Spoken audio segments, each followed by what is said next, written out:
ലോകത്തിലെ ഏറ്റവും വലിയ ഏറ്റവും പ്രധാനപ്പെട്ട ഒരു ഹിന്ദു രാജ്യമായി നിന്നതാണ് നേപ്പാൾ. അവിടെ രാജഭരണവുമായിരുന്നു. ഇപ്പോഴത്തെ ചിന്താഗതികൾ കാണുമ്പോൾ അത് തിരിച്ചു പോകുമോ?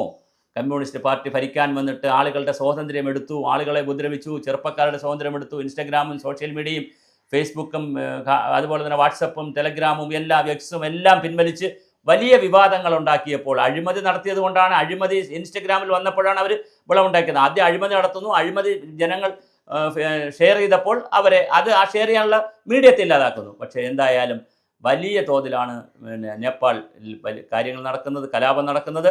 ഇപ്പോൾ താൽക്കാലികമായി ജെന്നിസഡിൻ്റെ കലാപം അവസാനിച്ചെങ്കിലും അവർ തീ അവിടെ അണഞ്ഞിട്ടില്ല, പുകയുന്നുണ്ട്.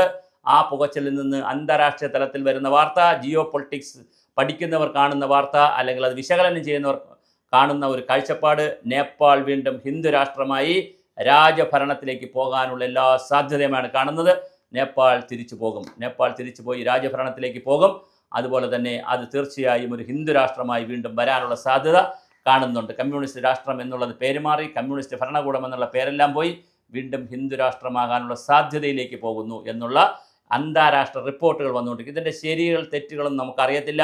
ചിലപ്പോൾ ആരെങ്കിലും ഗോസിപ്പായി വിടുന്നതായിരിക്കാം, ചിലപ്പോൾ കലാപം ഉണ്ടാക്കാൻ വിടുന്നതായിരിക്കാം, ചിലപ്പോൾ ഇത് ഹിന്ദുക്കളുടെ ഏതെങ്കിലും ഫോൾഡറിൽ നിന്ന് വരുന്നതായിരിക്കാം. എന്തായാലും ഒരു വാർത്ത ഇങ്ങനെ കറങ്ങുന്നുണ്ട്. അതുകൊണ്ട് നമ്മൾ ചെയ്തതാണ്.